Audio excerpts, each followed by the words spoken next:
Testing. Seems a little loud on my end. Let me turn this down just a little bit.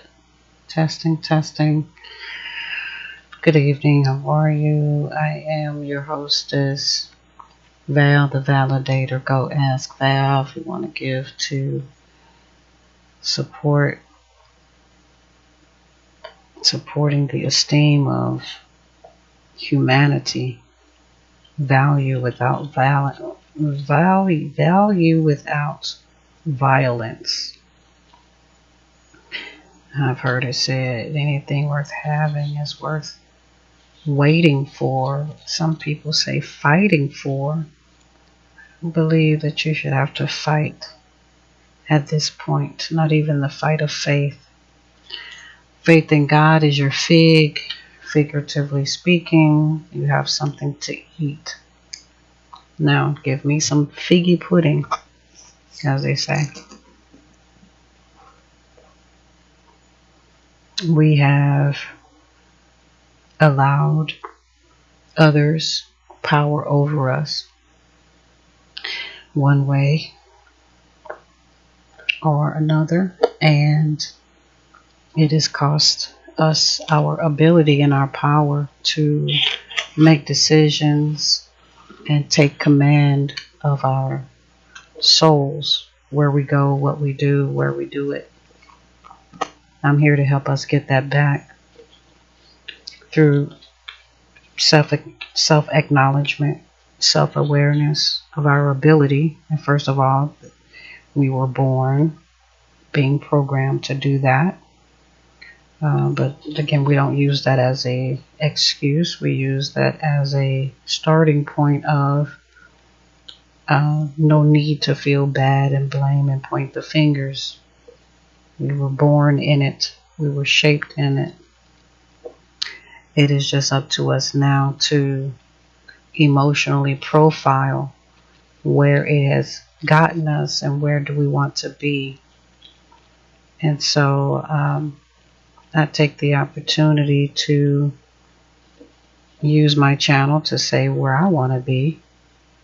Make it public, make it known for those that have an ear to hear, a heart to receive it, and the money and the means to act on it. I would like to travel to talk about things like this to all walks of life, re-evaluating, re-appreciating, and dare I say surviving Val. Survive Val. That would be me. So creating a kind of hot seat to bring about a no excuses kind of lifestyle where we don't blame anyone, including ourselves. We live our life as if we planned it this way. And it is said that the same mindset or mentality that got you into the problem, it's not the same mindset that will get you out of the problem. And I think the quickest way to get out of the problem is to ask for help in the growth process. And so I am your help. I'm using myself as my help as well. And I invite you to do the same with your own principles. Take these matriarch rules to apply to your own life. So, okay, I'm better than I was yesterday. I know more about myself today than I did 5 minutes ago. Well, now what is that I know about myself? We have 7.9 billion people on the planet. Happy born date to me. And I've said it more than once. I take responsibility for all 7.9. We have the technology to put people together, and we can start with some very practical algorithms,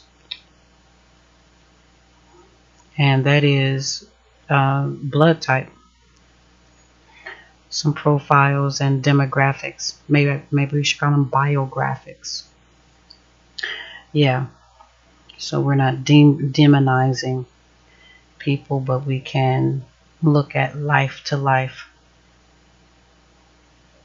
We don't want all the same kind of life in the same gene pool, or we don't want conflicting life in the same gene pool. And so that is another awareness campaign that I am activated in, practicing now as I speak.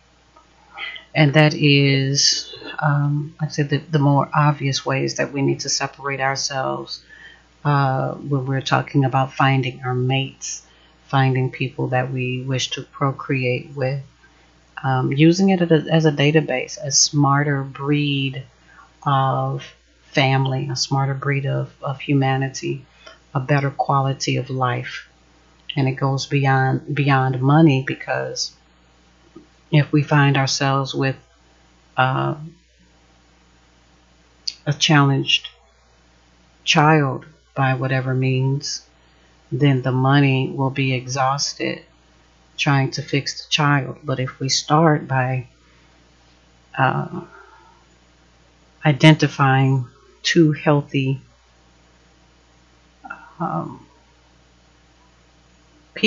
persons, male and female, if we find those, then, and weed out the first, like say, obvious things, starting with offending blood types, then from there, looking at ideal blood types even. So I know it doesn't sound like a very glamorous place to start, but I think it is a lot more prevalent, a lot more vital, a lot more beneficial to start at a space that is not discriminating in a negative way. It is discriminating in a way that is only going to help the child, is going to help the parents, it's going to help everyone live a better quality of life. It's going to take the relief off of the medical systems, and again, just make us more proud as humanity that we can fix our situations, we can fix our problems, we can cure our ailments by, one, making sure that we identify the ones that are curable, and that we do not repeat those blindly that, could have been avoided in the first place. So that is 8 minutes into it. Again, if I can recap the vision, my vision is to see sickle cell disease eradicated in my time. The mission is to bring about awareness that is possible and highly probable with the love, the technology, the goodwill, the means to do it. We can do it in a practical way by separating those or identifying those that have trait as well as disease, and making sure that even those that do not are identifiable, so that when we do date and interact with each other, we know who should not be mingling in the gene pool together. It takes two to create a sickle cell disease diagnosis. And so I know that now through the hardships and experience of having a child with that diagnosis, and the pain that it has caused her directly, as well as the family, as well as myself, as the source code of sickle cell. And so as the source, or part source, I can take responsibility by not, by one, again, acknowledging and then sharing this information with everyone. To me, it would make other races proud to know that a black woman has found a very practical, non-expensive solution on helping her own people. And that charity starting at home, and it's starting with her daughter. So I believe my son, William, also carries the trait. I am not sure if my son Quentin carries the trait, but it is basically a 25% chance to carry neither trait, one trait, or both traits making up the disease. And so